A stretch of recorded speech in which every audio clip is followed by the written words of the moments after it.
Glória a Deus, louvado seja o nome de nosso Senhor e Redentor, Yeshua HaMashiach, o nosso Cristo.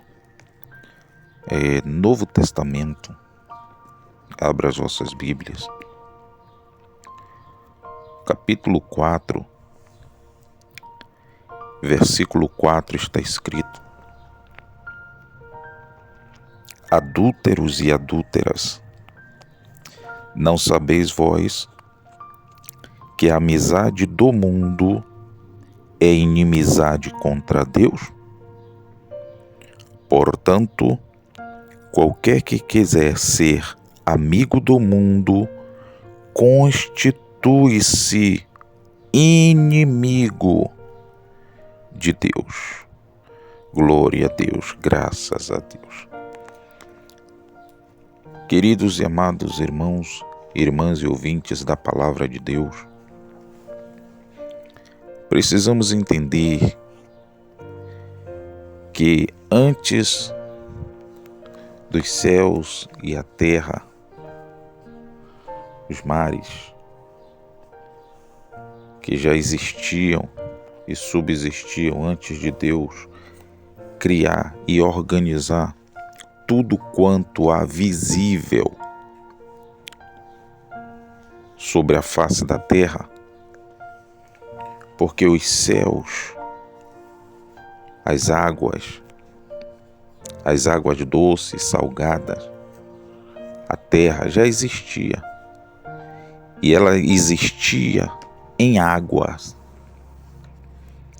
Quando Deus começou a formar todas as coisas sobre a face da terra para haver a criação, então Deus fez a separação entre água doce e água salgada, entre as águas que cobriam toda a face da terra. Ele fez elas recuarem e deu-lhes limites para que elas não ultrapassassem, fizesse a divisão entre água e terra, céu e águas. E não havia nos céus os luminares, como o sol, a lua e as estrelas. Então, antes de todas as coisas serem formadas, criadas sobre a face da terra, já existia o mundo espiritual, o mundo invisível.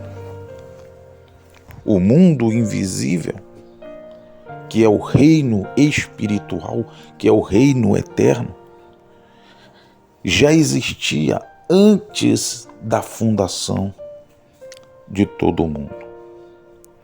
Observe que no livro de Romanos, no capítulo 1, versículo 20, está escrito: porque as coisas invisíveis, desde a criação do mundo, tanto o seu eterno poder como a sua divindade se estendem e claramente se veem pelas coisas que estão criadas, para que eles fiquem inexcusáveis.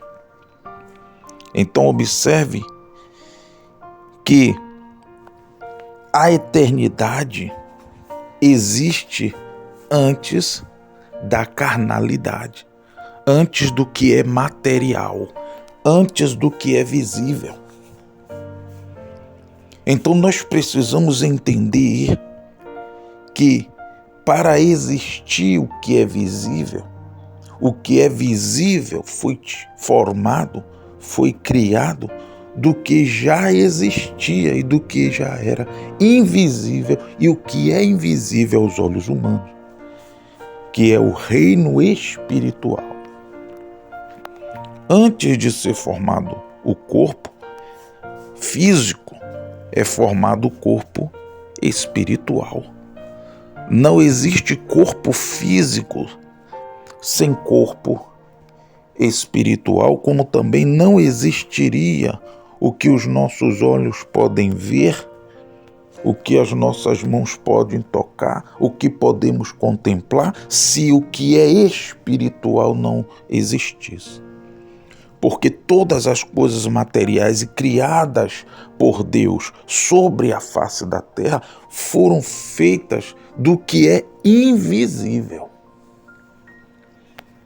Então, o mundo espiritual, ele existe antes do mundo material, antes do mundo físico, antes do mundo visível. E precisamos entender, compreender e discernir o que a palavra de Deus nos orienta, nos informa, para que não sejamos negligentes quanto à nossa responsabilidade para conosco, quanto à nossa responsabilidade para consigo mesmo. Eu tenho uma responsabilidade de aprender e de entender a palavra de Deus, porque eu sou eterno. O corpo físico, ele é fraco, ele é passageiro, mas o que está dentro dele, que é a alma, ela é eterna. A alma é o espírito do homem que Deus formou para que na carne do homem habitasse. Antes, o ser humano, ele foi feito por Deus alma vivente, porque Deus não tinha feito a sua criatura para ser passageiro. Mas quando a mulher, caindo em transgressão, caindo em desobediência para com a palavra de Deus que havia dito, não toque, não coma, porque certamente morrereis, a mulher, caindo em transgressão, não levou em consideração a palavra de Deus.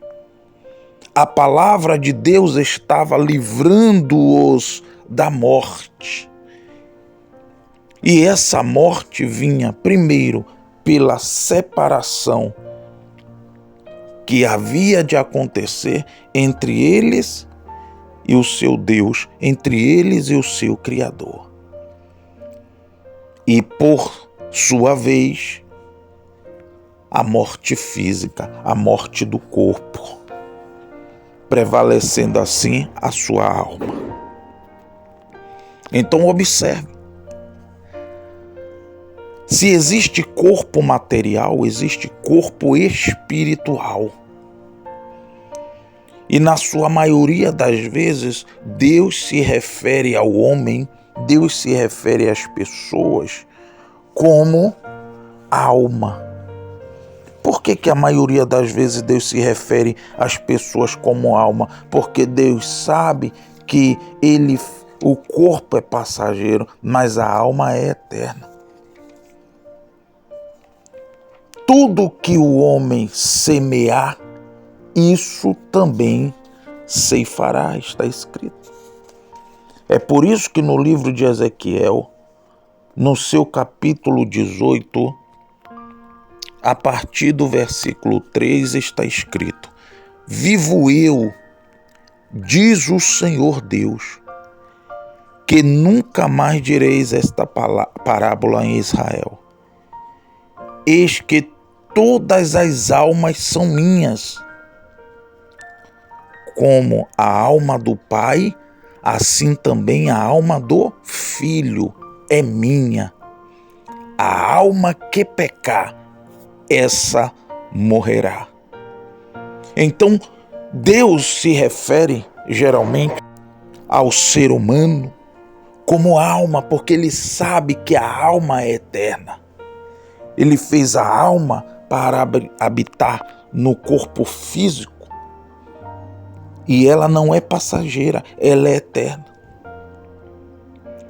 E a alma vai viver na eternidade de acordo o corpo praticou, viveu, se deixou levar ou resistiu às concupiscências da carne, à concupiscência dos olhos e à soberba da vida.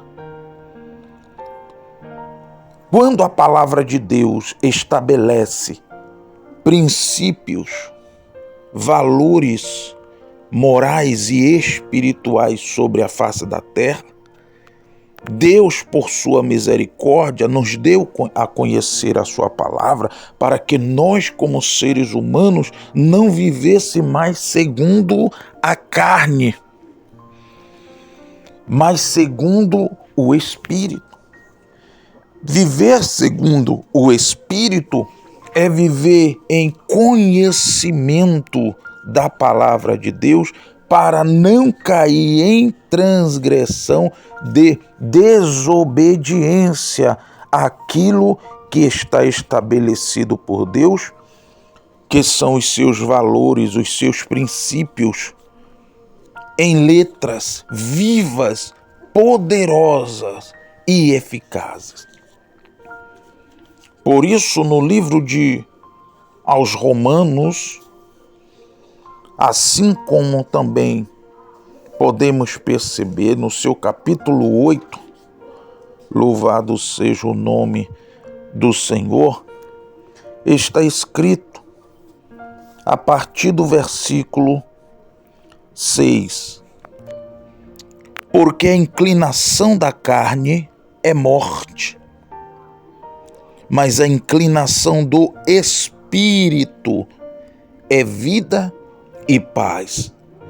Quando fala que a inclinação da carne é morte, está falando para as pessoas que vivem segundo os desejos ilícitos, as concupiscências, a vã e a inútil maneira de viver segundo a realização, a prática dos desejos carnais, imorais ou a quebra dos mandamentos do Senhor, pois está escrito: não terás outros deuses diante de mim, não farás para ti imagens de escultura, nem se dobrarás a elas, nem orarás a ela, nem clamarás a ela, nem terá ela como seu Deus. Não tomarás o nome do Senhor teu Deus em vão. Guardai o dia de sábado para o santificar.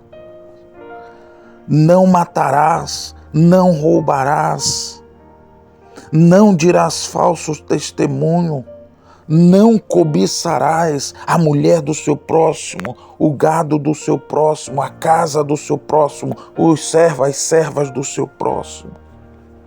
Então, quando se quebra, quando se desobedece a palavra de Deus para realizar o que a vontade da carne, o que a vontade do corpo, o que os desejos e as paixões querem, então se há uma transgressão, uma quebra de aliança com Deus. Porque os princípios de Deus, a palavra de Deus, os valores de Deus são morais e eternos, santos, fiéis, justos e verdadeiros, e não passarão, e são imutáveis. É por isso que a inclinação da carne é morte. Só que precisamos entender que para os ocidentais, para os orientais, aleluia, todos já nasceram em pecado, todos já nasceram afastados de Deus por causa da transgressão da primeira mulher sobre a face da terra, do primeiro homem que Deus havia feito conforme a sua imagem e a sua semelhança. Quando eles caíram em transgressão, perderam a semelhança de Deus. Eles perderam a eternidade que havia sido selado por Deus sobre as suas próprias vidas. E eles de eterno passaram a ser passageiros. O seu tempo ficou limitado sobre a face da terra, sem contar que eles precisaram sair do jardim do Éden, que Deus havia, aleluia, há tempos preparado para que eles pudessem no Éden viver. Então eles foram expulsos, eles tiveram que se retirar, porque eles não tinham mais sobre eles a imortalidade.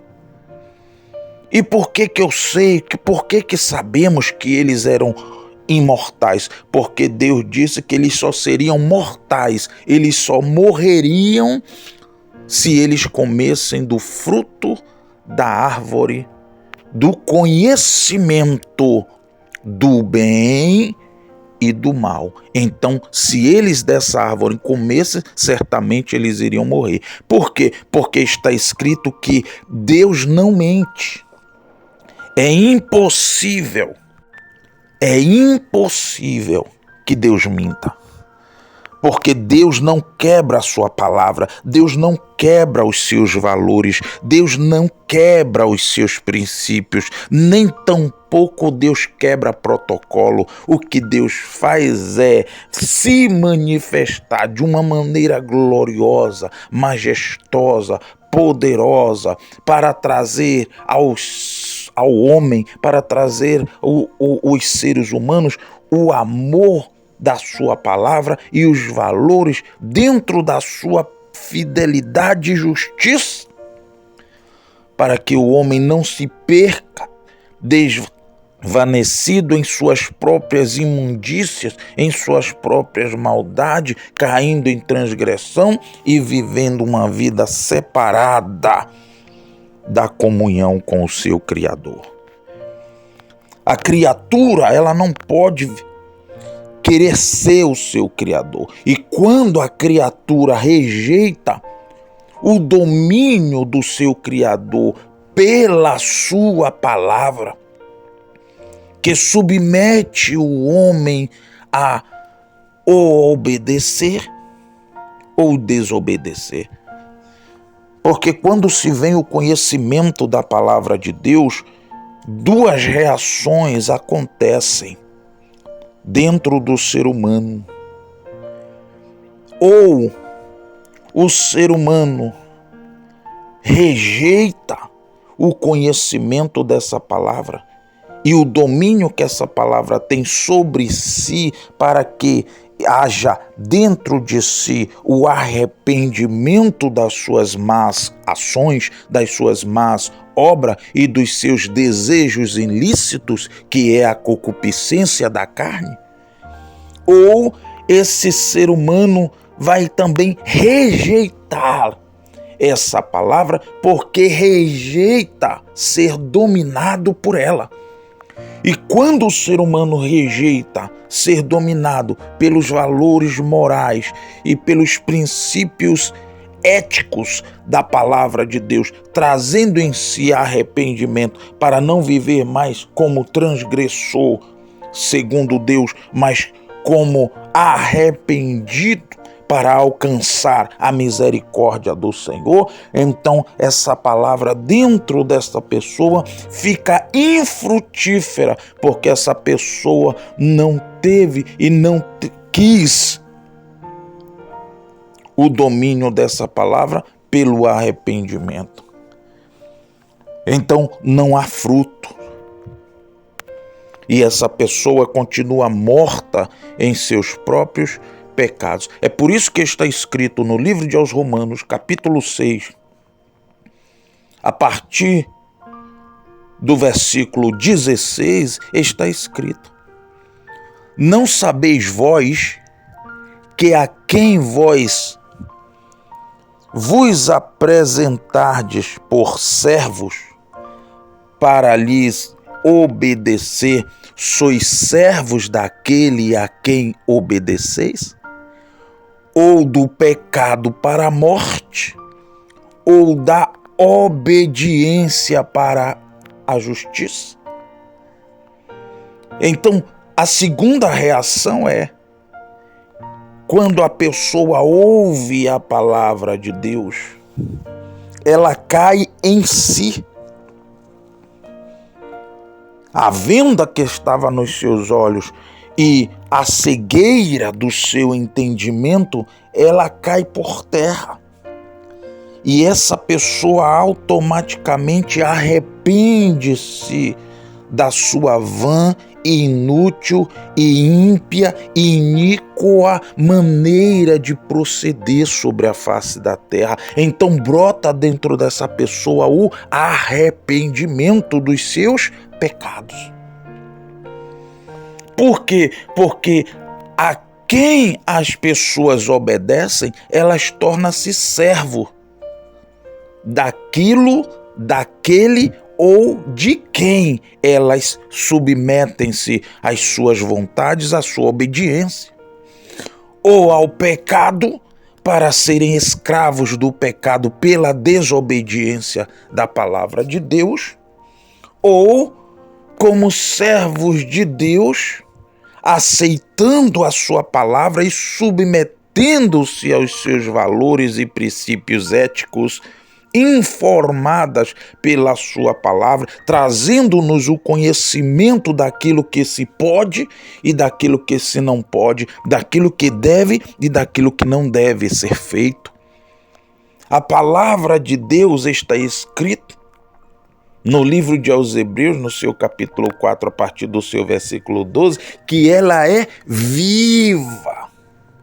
É por isso que quando a palavra de Deus é ministrada, é pregada, é lida ou é ouvida por alguém, traz uma reação. E essa reação vai ser positiva, benéfica, trazendo vida ao ouvinte, ou essa palavra vai ser rejeitada, criticada e desvalorizada por aqueles que são tolos e não têm o conhecimento do que está rejeitando, não sabendo que está rejeitando a sua própria vida.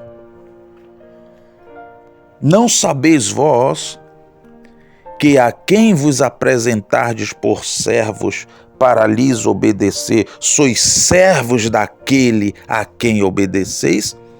Ou do pecado para a morte, ou da obediência para a justiça.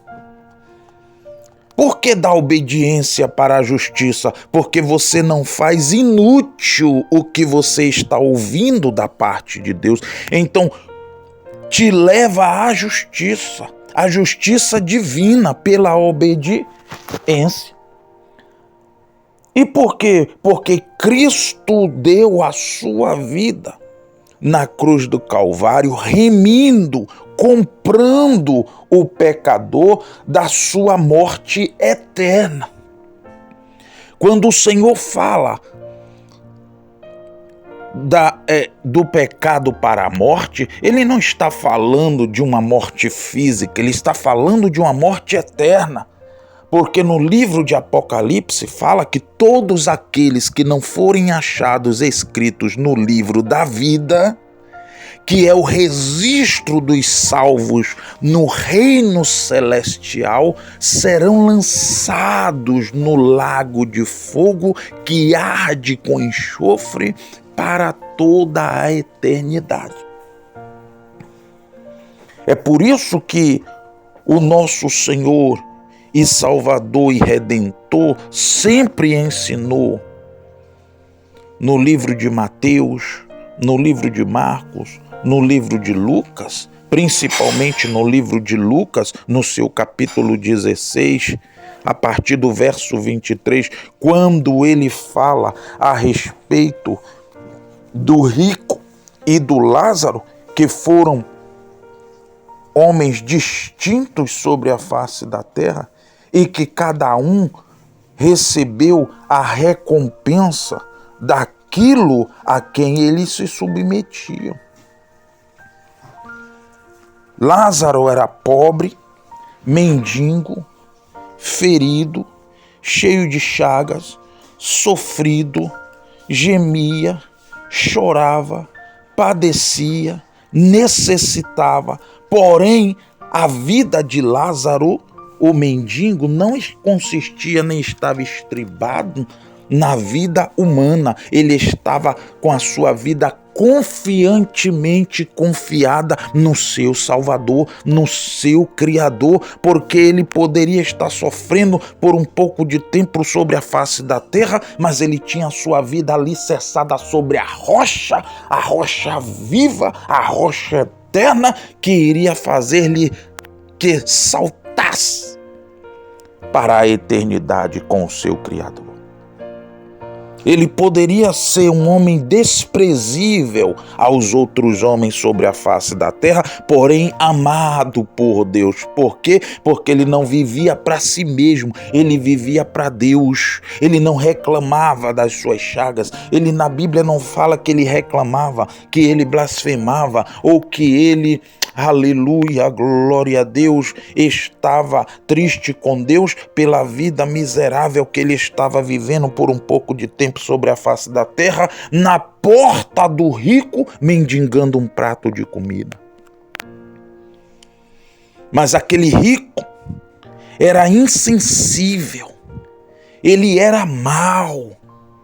A Bíblia não inspeciona de tal forma, mas a gente pode perceber, porque senão Lázaro jamais ficaria na sua porta daquela maneira.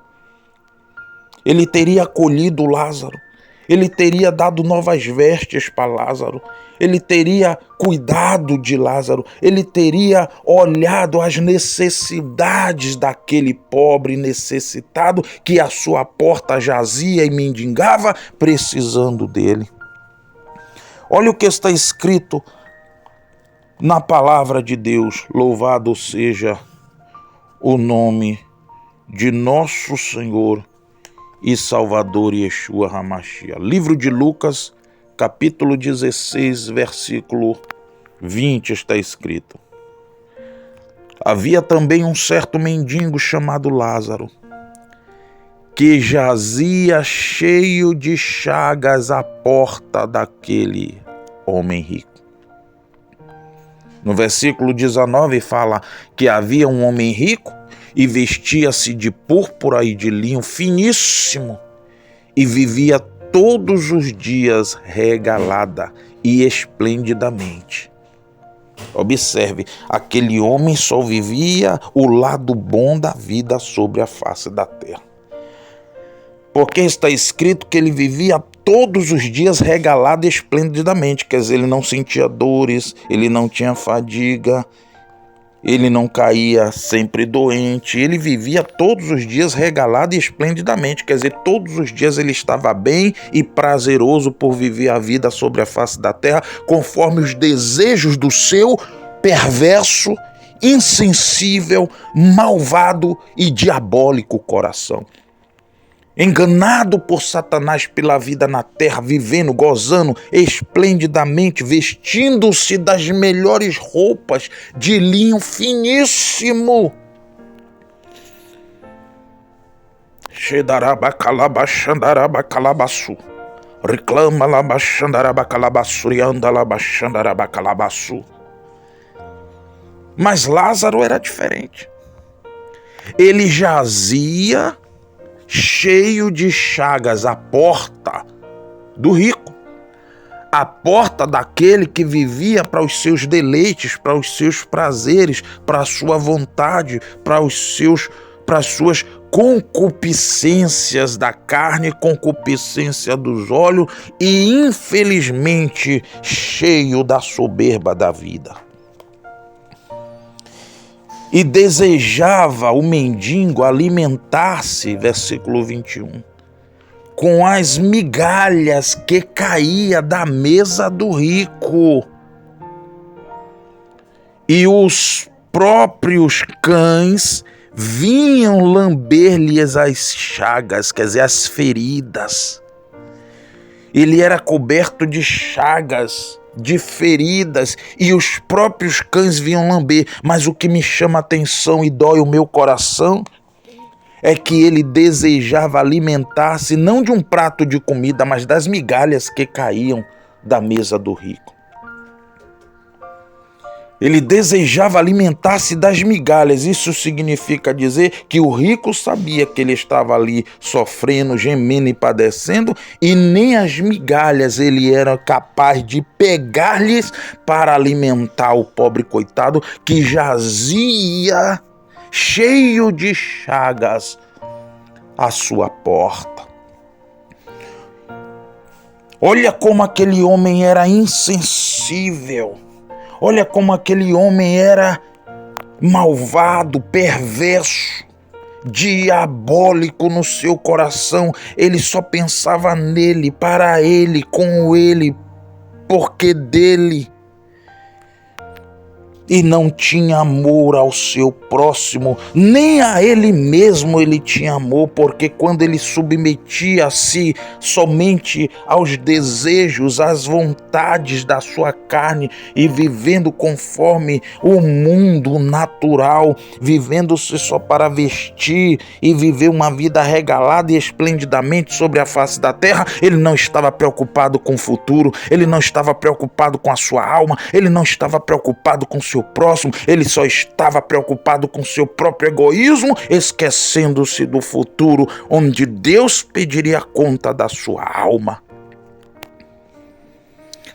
Está escrito no versículo 22, e aconteceu que o mendigo morreu e foi levado pelos anjos ao seio de Abraão.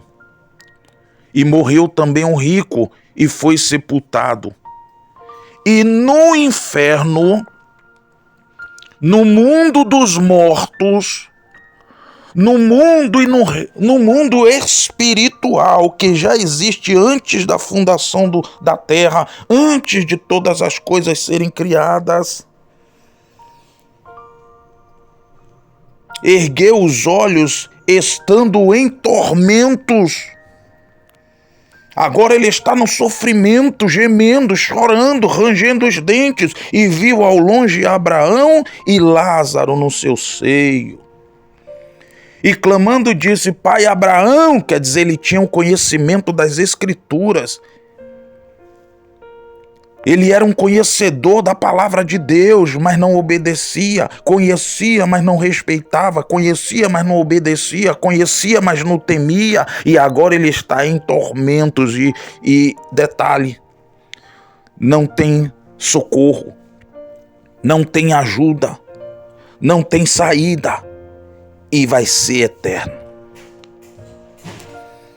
E ele pediu para que Lázaro molhasse a ponta do dedo na água para refrescar sua língua, porque estava em tormenta nesta chama. Quer dizer, ele estava sendo atormentado, ele estava no fogo. Ele estava no fogo do inferno, no fogo do mundo dos mortos,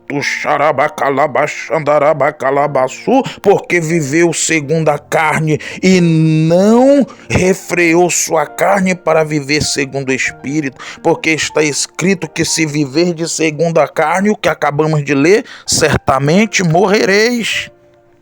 Porque a inclinação da carne é morte, mas a inclinação do Espírito é vida e paz. Livro de Romanos 8:6, porque a inclinação da carne é morte. Quando o Senhor fala dessa morte, ele não está falando de uma morte passageira de ir para o cemitério, ele está falando da morte da alma, porque está escrito que nós lemos em Ezequiel 18, a partir do verso 3, que a alma do pai é minha, a alma do filho também é minha, e a alma que pecar, essa morrerá. E estava aquele homem rico que só vivia para o pecado, que só vivia para a inclinação da carne, para os desejos dos olhos, para o desejo da vida, para a soberba da vida, e se esqueceu das palavras do seu Criador. Agora estava em tormentas e Lázaro estava salvo. Ele estava no fogo do inferno, no mundo dos mortos, e Lázaro salvo no reino dos céus, no mundo dos vivos, gozando da alegria e do prazer eterno que só o nosso Senhor Yeshua HaMashiach dá, porque ele é o mediador entre nós e o nosso Criador. E você, o que está esperando? Para quem você tem vivido? Para quem você tem plantado? O que você tem vivido sobre a face da terra? E para quem será a sua alma? Para quem será a sua eternidade? Aonde você vai estar? Xedarabacalabaxandarabacalambaçu. Arrependa-se. Arrependa-se. Porque o tempo de dar conta diante do seu Criador pelos seus pecados está chegando.